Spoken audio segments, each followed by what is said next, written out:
Hello dear students, मैं doctor Avinash.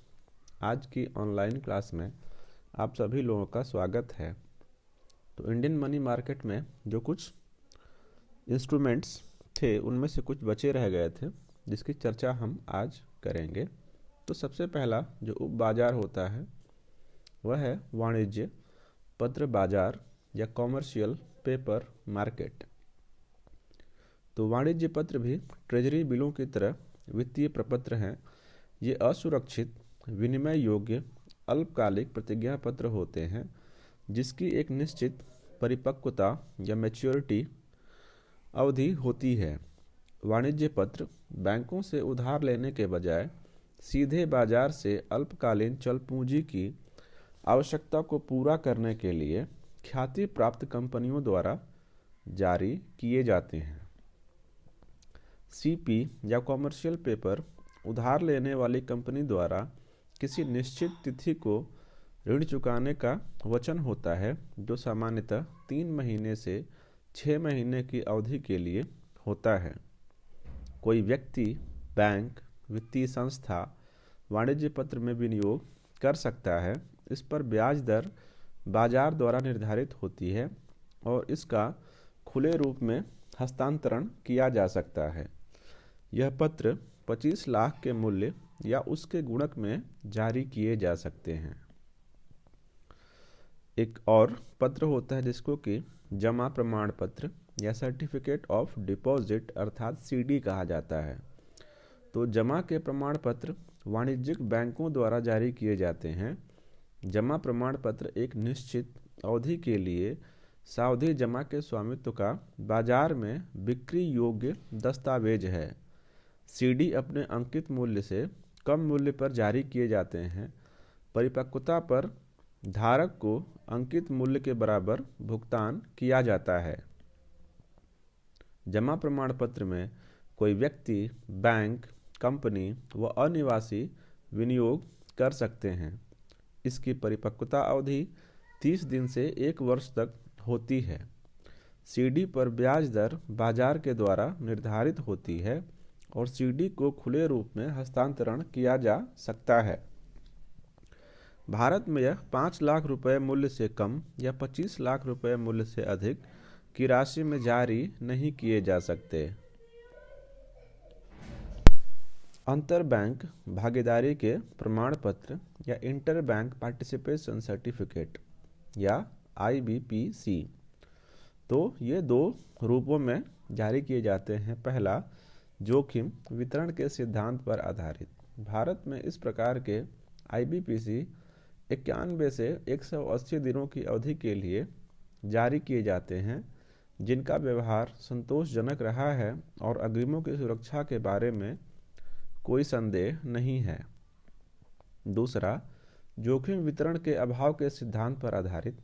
Bharat में इस प्रकार के IBPC 90 दिन के लिए ही जारी किए जा सकते हैं।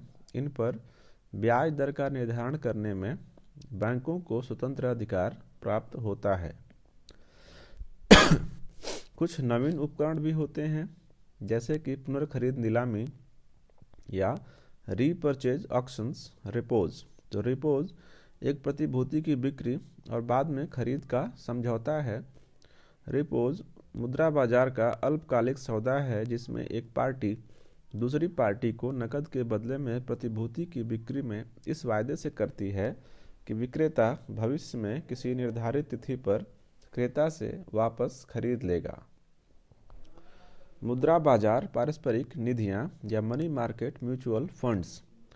भारत में RBI ने 1992 में निजी संस्थाओं को मुद्रा बाजार पारस्परिक निधियों को स्थापित करने की अनुमति दी। सरकार के इस निर्णय का उद्देश्य व्यक्तियों को मुद्रा बाजार के उपकरण उपलब्ध कराना था। अब समझते हैं कि भारतीय मुद्रा बाजार की कमियां क्या क्या हैं। तो सबसे पहली जो कमी है वो देशी बैंकों का प्रभुत्व।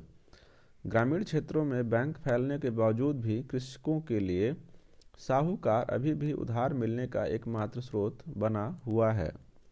दूसरा, सदस्यों में सहयोग का अभाव।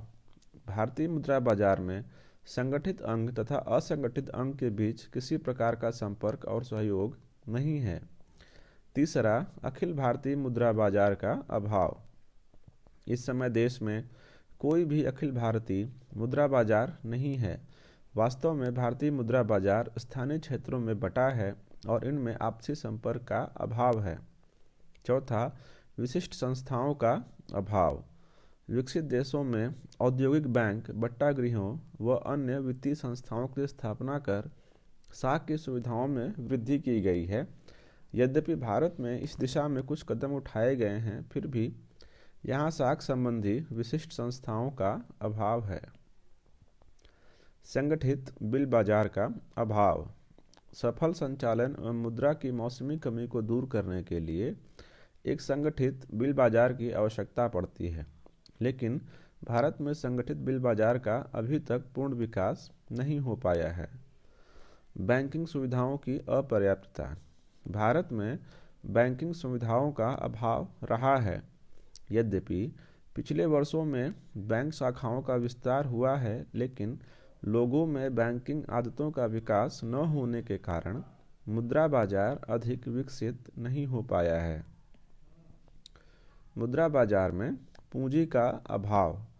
भारतीय मुद्रा बाजार में पूंजी की कमी देखी जाती है और पूंजी का अभाव रहने के निम्नलिखित कारण हैं। देश की राष्ट्रीय आय कम है, इससे प्रति व्यक्ति आय भी कम है और आय कम होने के कारण बचत कम है। ग्रामीण क्षेत्रों में बैंकिंग सुविधाओं का अभाव है। जनता अभी भी धन को अपने पास संचय करना उचित समझती है। तो समझते हैं कि भारतीय मुद्रा बाजार में सुधार के लिए कौन कौन से उपाय अपनाए जा सकते हैं। तो सबसे पहले देशी बैंकों का नियमन किया जाना चाहिए। दूसरा, बिल बाजार का समुचित विकास होना चाहिए। तीसरा, प्रेषण सुविधाओं में वृद्धि होनी चाहिए। चौथा, माल गोदामों की स्थापना होनी चाहिए।